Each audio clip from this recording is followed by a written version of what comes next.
മീഡിയാടെക്കിൻ്റെ Helio G200 എന്ന പുതിയൊരു processor ഇപ്പം അനൗൺസ് ചെയ്തിട്ടുണ്ട്. ഈ ഒരു വീഡിയോയിൽ നമ്മൾ നോക്കാൻ പോകുന്നത് മീഡിയാടെക്കിൻ്റെ ഹീലിയോ G200 എന്നുള്ള പ്രോസസ്സറിനെ പറ്റിയിട്ടാണ്.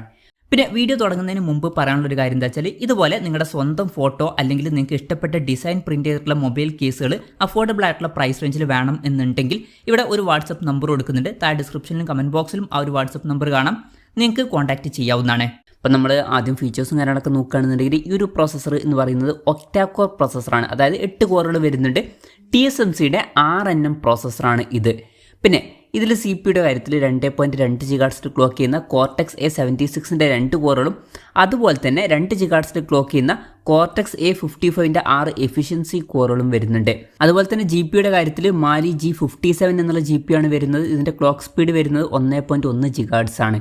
അപ്പം പഴയ മീഡിയാടെക്കിൻ്റെ ഹീലിയോ G100 എന്ന പ്രോസസ്സറായിട്ട് കമ്പയർ ചെയ്യുമ്പോൾ ചെറിയ ക്ലോക്ക് സ്പീഡിലൊക്കെയുള്ള വ്യത്യാസങ്ങളേ ഉള്ളൂ. ഭയങ്കര വലിയ ഡിഫറൻസ് ഒന്നും ഇപ്പം CPUയുടെയും GPUയുടെയും കാര്യത്തിലൊന്നും വരുന്നില്ല. പിന്നെ 4266 MB/s വരെ ക്ലോക്ക് ചെയ്യുന്ന LPDDR4Xൻ്റെ റാം വരെ ഇതിൽ സപ്പോർട്ട് ചെയ്യുന്നുണ്ട്.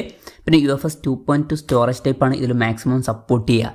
ഡിസ്പ്ലേയുടെ കാര്യത്തിൽ ഫുൾ HD റെസൊല്യൂഷനിൽ വരുന്ന ഡിസ്പ്ലേ ആയിരിക്കും ഇതിൽ സപ്പോർട്ട് ചെയ്യുക. ഫുൾ HD+ ഡിസ്പ്ലേ ആണെന്നുണ്ടെങ്കിൽ 120 Hz റിഫ്രഷ് റേറ്റ് വരെ ഇതിൽ സപ്പോർട്ട് ചെയ്യും. പിന്നെ അതിലും കൂടുതലുള്ള ഒരു റെസൊല്യൂഷൻ്റെ ആവശ്യമില്ല, കാരണം ഇത് ബഡ്ജറ്റ് സെഗ്മെൻറ്റിൽ വരുന്ന പ്രോസസ്സറാണ്. അതുകൊണ്ട് തന്നെ മാക്സിമം ഫുൾ HD റെസൊല്യൂഷനെ യൂസ് ചെയ്യുള്ളൂ. പിന്നെ ക്യാമറയുടെ കാര്യത്തിൽ 200 MP ക്യാമറ സെൻസർ വരെ ഇതിൽ സപ്പോർട്ട് ചെയ്യും. ഡ്യുവൽ ക്യാമറ സെറ്റപ്പ് ആണെന്നുണ്ടെങ്കിൽ 16+16 MP ഡ്യുവൽ ക്യാമറ സെറ്റപ്പൊക്കെ സപ്പോർട്ട് ചെയ്യും. പിന്നെ 12-bit DCG പോലുള്ള ഫീച്ചേഴ്സും കാര്യങ്ങളൊക്കെ ഇതിൽ സപ്പോർട്ട് ചെയ്യുന്നുണ്ട്. ഇനി ബ്ലൂടൂത്തിൻ്റെ കാര്യത്തിൽ ബ്ലൂടൂത്ത് 5.2ൻ്റെ സപ്പോർട്ടേ വരുന്നുള്ളൂ. Wi-Fi 5ൻ്റെ സപ്പോർട്ടേ വരുന്നുള്ളൂ. അതുപോലെ തന്നെ 4x4 MIMO എന്നുള്ള ഫീച്ചറൊക്കെ സപ്പോർട്ട് ചെയ്യുന്നുണ്ട്.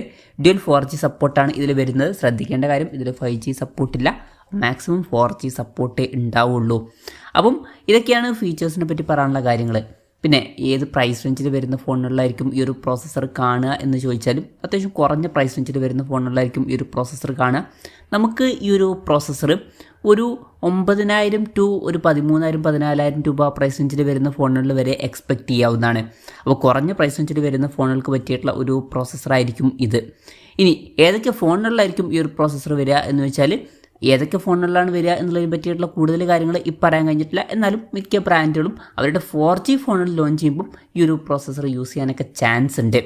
എന്തായാലും അതിനെ പറ്റിയിട്ടുള്ള കൂടുതൽ കാര്യങ്ങൾ ഇപ്പം പറയാൻ കഴിഞ്ഞിട്ടില്ല. പിന്നെ പഴയ മീഡിയാടെക്കിൻ്റെ ഹീലിയോ G100 എന്ന പ്രോസസ്സറിൻ്റെ അപ്ഗ്രേഡഡ് വെർഷനായിട്ടാണ് ഈ ഒരു പ്രോസസ്സർ വരുന്നത്. പക്ഷേ ശരിക്കും വലിയ അപ്ഗ്രേഡ് ഉണ്ടോ എന്ന് വെച്ചാൽ അങ്ങനെ ഭയങ്കര വലിയ അപ്ഗ്രേഡ്സ് ഒന്നുമില്ല. വളരെ മൈന്യൂട്ടായിട്ടുള്ള ചെറിയ അപ്ഗ്രേഡ്സ് മാത്രമേ ഉള്ളൂ. സത്യം പറഞ്ഞാൽ മീഡിയാടെക്കിൻ്റെ ഹീലിയോ G100 എന്ന പ്രോസസ്സർ റീബ്രാൻഡ് ചെയ്തതുപോലെയൊക്കെയാണ്. അപ്പോൾ ഭയങ്കര വലിയ ചേഞ്ചസ് ആയിട്ട് വരുന്ന പ്രോസസ്സറൊന്നുമില്ല. പഴയ പ്രോസസ്സർ പുതിയൊരു പേരിൽ യൂസ് ചെയ്യാം എന്നേ ഉള്ളൂ. എന്തായാലും ഒരു റീബ്രാൻഡഡ് വെർഷനൊക്കെ പോലെയാണ് ഇത്. എന്തായാലും മീഡിയാടെക്കിൻ്റെ ഹീലിയോ G200 എന്ന പുതിയൊരു പ്രോസസ്സർ ഇപ്പം അനൗൺസ് ചെയ്തിട്ടുണ്ട്. ഈ ഒരു പ്രോസസ്സറിനെ പറ്റിയിട്ടുള്ള നിങ്ങളുടെ അഭിപ്രായം ജസ്റ്റ് ഒന്ന് കമൻറ്റ് ചെയ്യുക. അതുപോലെ തന്നെ ഈ ഒരു പ്രോസസ്സറുമായിട്ട് വരുന്ന ഫോണുകൾ ഇന്ത്യൻ മാർക്കറ്റിൽ നിങ്ങൾ ഏത് പ്രൈസിങ്ങിലാണ് എക്സ്പെക്റ്റ് ചെയ്യുന്നത് എന്നുള്ള കാര്യം കൂടി ജസ്റ്റ് ഒന്ന് കമൻറ്റ് ചെയ്യുക.